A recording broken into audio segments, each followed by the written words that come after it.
요한복음과 함께하는 21일의 사귐 두 번째 아침입니다. 하나님의 말씀을 사모하여 예배의 자리에 나오신 모든 성도님들을 환영하고 축복합니다. 이 시간 우리에게 주신 하나님의 말씀은 요한복음 2장 13절부터 22절까지 말씀입니다.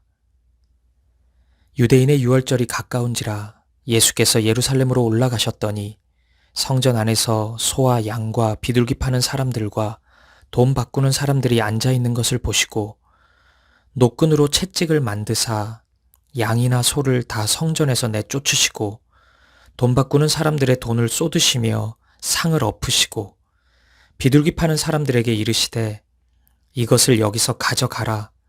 내 아버지의 집으로 장사하는 집을 만들지 말라 하시니 제자들이 성경 말씀에 주의 전을 사모하는 열심이 나를 삼키리라 한 것을 기억하더라. 이에 유대인들이 대답하여 예수께 말하기를 내가 이런 일을 행하니 무슨 표적을 우리에게 보이겠느냐. 예수께서 대답하여 이르시되 너희가 이 성전을 헐라 내가 사흘 동안에 일으키리라. 유대인들이 이르되 이 성전은 46년 동안의 지었건을 내가 3일 동안에 일으키겠느냐 하더라. 그러나 예수는 성전된 자기 육체를 가리켜 말씀하신 것이라. 죽은 자 가운데서 살아나신 후에야 제자들이 이 말씀하신 것을 기억하고 성경과 예수께서 하신 말씀을 믿었더라. 아멘. 오늘 본문은 보기 드물게 매우 크게 화를 내시는 예수님의 낯선 모습을 보여주고 있습니다. 본문 14절에 따르면 예수님이 이토록 크게 화를 내신 이 장소는 성전이었습니다. 성전에서 소와 양과 비둘기 파는 사람들, 그리고 돈 바꾸는 사람들을 보시고는 화를 내셨던 것입니다. 성전에서 분노하시는 이러한 예수님의 모습은 당시 유대 당국자들과 종교 지도자들의 눈에는 매우 충격적이고 불쾌하게 다가왔을 것입니다. 왜냐하면 1세기 당시 성전은 유대인들의 신앙의 전부였기 때문입니다. 구약 시대부터 이어져 온 성전 중심 신앙은 1세기 당시까지 이어져 오고 있었고 유대인들의 생각에는 하나님은 오직 성전에 임재하셔서 당신의 영광의 빛을 비추신다고 생각하였기 때문입니다. 그래서 매년 6월절이 되면 예루살렘의 인구의 2배가 넘는 인원이 예루살렘을 방문하여 성전에서 예배를 드리곤 했습니다. 구약시대의 성전과 마찬가지로 1세기 성전은 하나님의 거룩하심에 걸맞는 여러 공간이 거룩함의 단계별로 구분되어 있었습니다. 그래서 성전에는 이방인들의 공간, 여인들의 공간, 남성들의 공간, 그리고 가장 거룩한 장소인 성소와 지성소 등의 장소로 나뉘어져 있었습니다. 이러한 곳들 중 솔로몬 행각이라고 알려진 이방인의 뜰에는 독특하게도 하나의 마켓, 시장이 형성되어 있었습니다. 이 시장은 AD 30년에 대제사장 가야바가 지극히 상업적인 목적으로 만든 것이었습니다. 이방인의 뜰이 시장이 되어버렸기 때문에 이방인들은 자신들이 기도할 수 있는 공간을 상실했고 이곳에서는 여러 가지 재물들이 매우 비싼 가격에 거래되고 있었습니다. 더 놀라운 일은 이곳에 성전세를 내기 위해 환전을 해주는 사람들이 있었다는 것입니다. 본문 14절에 소개된 돈 바꾸는 사람들이 바로 그 사람들입니다. 당시 성전은 성전에서만 사용할 수 있는 돈이 지정되어 있었는데 이곳에서 그 돈을 환전해 주었습니다. 당연히 그냥 해주지는 않았겠죠. 이 환전 수수료를 통해 보는 이익은 실로 엄청났을 것입니다. 어느 순간 하나님이 임재하시는 성전이 수익을 얻기 위한 사업장이 되어버린 것입니다. 마가복음 11장 17절에 따르면 이러한 모습을 보신 예수님은 성전을 향해 강도의 소굴이 되었다고 질타하셨습니다. 이처럼 예수님 당시 성전은 오직 돈벌이를 위한 수단이 되어버린 채 더 이상 하나님을 예배하는 곳이 아니었던 것입니다. 이러한 이유로 예수님은 성전을 향해 크게 화를 내셨습니다. 이런 예수님의 모습은 제자들로 하여금 큰 걱정을 불러일으켰습니다. 본문 16절을 보십시오. 제자들이 성경 말씀에 주의 전을 사모하는 열심이 나를 삼키리라 한 것을 기억하더라. 이 말씀은 시편 69편 9절을 가리키는 것입니다. 제자들은 예수님의 행동이 어쩌면 죽음을 자초할 수 있는 일이 될 수 있음을 느끼고 있었던 것입니다. 왜냐하면 말씀드린 것처럼 성전 신앙은 그 누구도 건들 수 없는 확고부동한 유대인의 신앙의 전부였기 때문입니다. 다행히 이 사건은 어느 정도 무사히 넘어간 것으로 보이지만 예수님의 행동은 이 현장에서 즉시 돌에 맞아 죽어도 전혀 이상할 것이 없는 것이었습니다. 그렇다면 예수님은 이 모든 사실을 아시면서도 왜 이런 행동을 보이셨을까요? 아마도 멈출 수 없는 하나님의 열정 때문이었을 것입니다. 하나님을 경외하는 마음도 없이, 하나님을 사랑하는 마음도 없이 지극히 형식적으로 신앙생활을 했던 바리새인을 비롯한 유대인들의 신앙을 주님은 참아보지 못하셨던 것입니다. 15절을 보십시오. 예수님께서 채찍을 만드시고 장사하는 상을 다 엎어버리십니다. 그리고 그 사람들을 모두 성전에서 쫓아내십니다. 이러한 거룩한 분노를 통해 이스라엘의 예배를 향한 하나님의 마음을 적나라하게 보여주셨던 것입니다. 나는 이런 마음으로 드리는 너희의 예배를 절대 받지 않는다.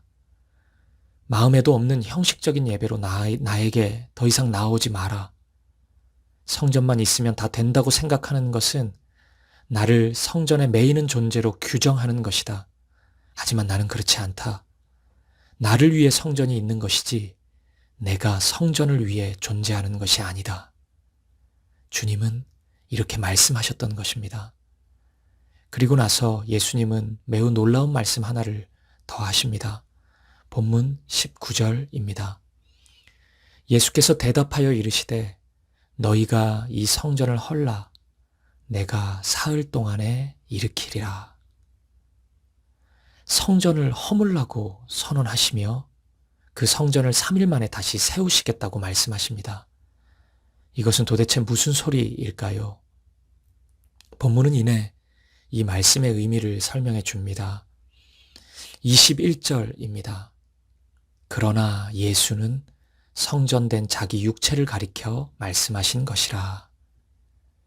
예수님이 가리키신 성전은 예루살렘에 지어져 있던 성전이 아닌 예수님 자신을 가리켰던 것입니다. 구약 성경부터 이어져 온 성전은 하나님이 임재하시는 하나님의 집이었습니다. 구약 시대 하나님이 성전에만 임재하셨던 이유는 성전이 특별해서라기보다는 성전에 있는 거룩함에 대한 상징들을 통해 하나님이 어떤 분이신지 그리고 거룩하신 하나님에 대한 이스라엘 백성들의 마음과 태도가 어떠해야 하는지를 알려주시기 위함이었습니다. 그런데 하나님이신 예수님이 이 땅에 직접 오셨습니다. 요한복음 1장 14절의 말씀처럼 말씀이 육신이 되어 우리 가운데 거하시게 되었습니다. 이로써 이제는 더 이상 눈에 보이는 성전이 필요 없게 되었습니다. 성전의 실체가 오셨기 때문입니다. 새로운 시대가 열리게 된 것입니다. 히브리서의 말씀처럼 예수님 자신이 직접 성전의 제물이 되셨고 제사를 집례하는 대제사장이 되셨습니다.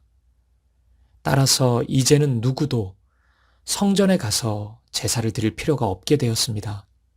누구든지 예수님의 이름으로 예수님을 믿는 믿음으로 하나님께 나아가면 하나님께서 죄인들의 죄를, 우리의 죄를 용서해 주시는 것입니다. 예수님은 이러한 은혜를 요한복음 14장 6절에서 이렇게 말씀하십니다. 예수께서 이르시되 내가 곧 길이요 진리요 생명이니 나로 말미암지 않고는 아버지께로 올 자가 없느니라. 우리는 더 이상 눈에 보이는 건물로서의 성전이 필요하지 않습니다. 친히 성전이 되신 예수님과 함께 하나님의 충만한 임재와 놀라운 사랑을 직접 경험할 수 있기 때문입니다. 이 신비하고도 엄청난 은혜, 하나님의 선물 앞에서 정당한 반응인 감사로 나아갈 수 있는 우리 모두가 되기를 간절히 소망합니다. 동시에 신약 성경은 더욱 놀라운 사실 하나를 우리에게 말씀해 줍니다. 고린도전서 3장 16절입니다. 너희는 너희가 하나님의 성전인 것과 하나님의 성령이 너희 안에 계시는 것을 알지 못하느냐. 이제 우리가 성전이 되었다고 말씀합니다. 왜요? 어떻게요? 성령 하나님이 우리 안에 거하시기 때문입니다. 예수님을 주로 고백하는 모든 이들의 마음에 성령님은 거하십니다. 그 결과 우리가 성전이 되었습니다. 나의 마음이 성전이고 우리의 삶이 성전인 것입니다. 눈에 보이는 건물로서의 성전의 시대는 지나갔습니다. 이제 우리가 성전이 되었습니다. 이제 우리가 하나님이 거하시는 하나님의 집이 되었습니다. 사랑하는 여러분, 예수님은 오늘 말씀을 통해 우리에게 다시 질문하고 계십니다. 내 아버지의 집은 온전하느냐? 오늘 우리의 마음과 삶은 주님이 거하여 사시기에 적합한 곳입니까? 혹시 여러분의 마음과 삶 속에는 하나님의 거룩한 것은 온데간데 없고 세상의 온갖 분주하고 잡다한 것들로만 가득한 정신없는 시장이 형성되어 있지는 않습니까? 그렇다면 여러분, 오늘 이 아침 장사하는 곳이 되어버린 그 성전, 강도의 소굴이 되어버린 그 성전을 허물어 버리십시오. 그리고 예수님의 십자가와 부활의 사랑, 그 복음으로 다시 저와 여러분의 성전을 지을 수 있기를 바랍니다. 주님이 거하시는 온전한 집이 되기 위해, 거룩한 집이 되기에 다시 주님 앞에 나아갈 수 있기를 바랍니다. 사랑하는 사김의 교회 성도 여러분, 요한복음 묵상의 두 번째 날인 오늘 이 아침 다시 우리의 성전을 지을 수 있기를 바랍니다.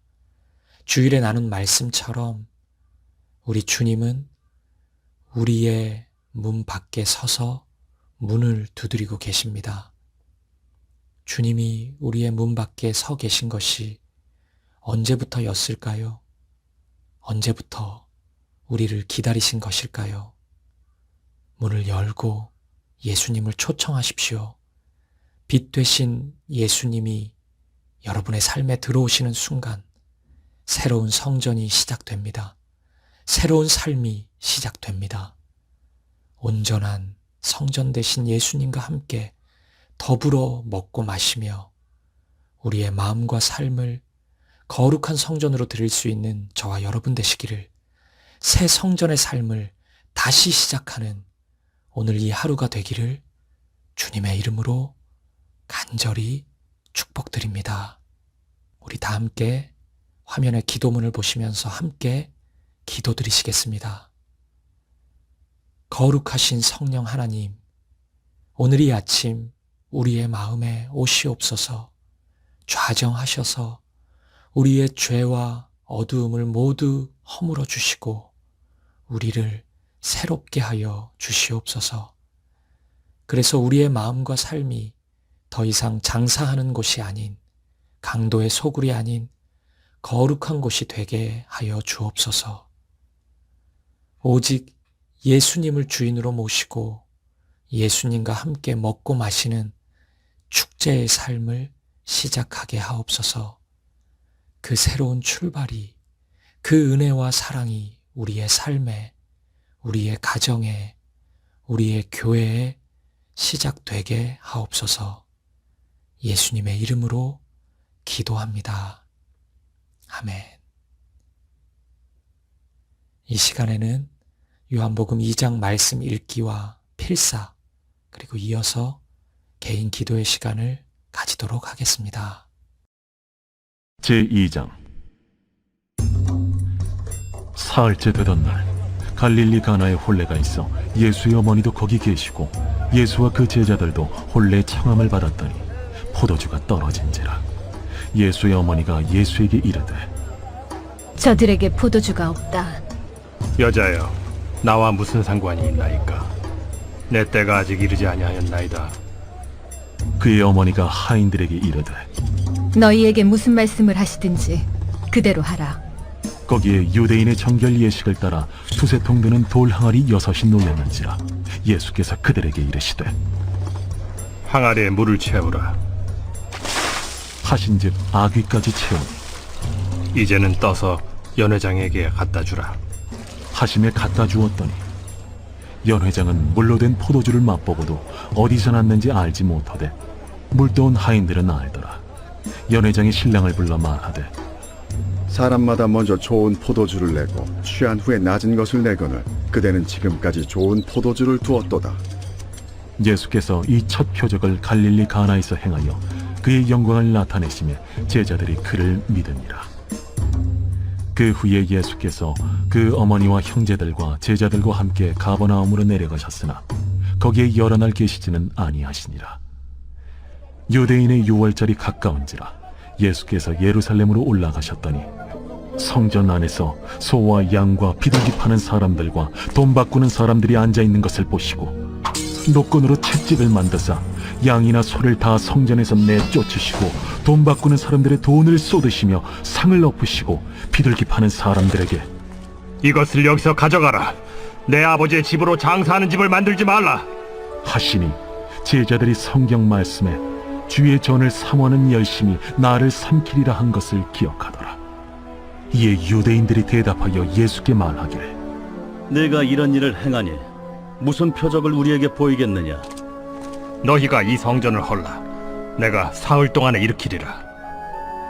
이 성전은 46년 동안의 지었건을 내가 3일 동안에 일으키겠느냐? 그러나 예수는 성전된 자기 육체를 가리켜 말씀하신 것이라. 죽은 자 가운데서 살아나신 후에야 제자들이 이 말씀하신 것을 기억하고 성경과 예수께서 하신 말씀을 믿었더라. 유월절에 예수께서 예루살렘에 계시니 많은 사람이 그의 행하시는 표적을 보고 그의 이름을 믿었으나 예수는 그의 몸을 그들에게 의탁하지 아니하셨으니 이는 친히 모든 사람을 아시며 또 사람에 대하여 누구의 증언도 받으실 필요가 없었으니 이는 그가 친히 사람의 속에 있는 것을 아셨음이니라.